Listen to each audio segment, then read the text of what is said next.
Today I'm going to talk to you about the black and white comic magazines of the 60s and 70s.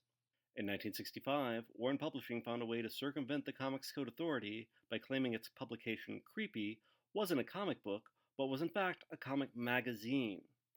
It was twice the price as a conventional comic book, 35 cents when regular comic books were 12 cents. It was a larger size, and it was printed in black and white. On the newsstands, it would be shelved with the magazines, not the comics. And so a niche market was born. Not being under the jurisdiction of the Comics Code Authority allowed these comic magazines to be more titillating. At the height of their popularity, they typically included graphic violence, moderate profanity, and sometimes partial nudity.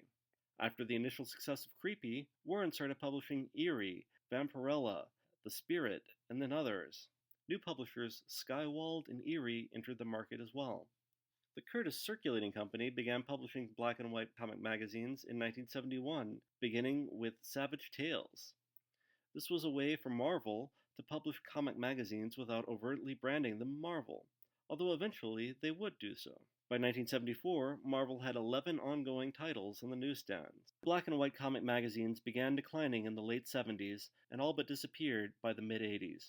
One theory is that this was a result of the changing comic book marketplace. With the rise of comic book specialty stores in the US, the niche area of black and white comic magazines became unnecessary.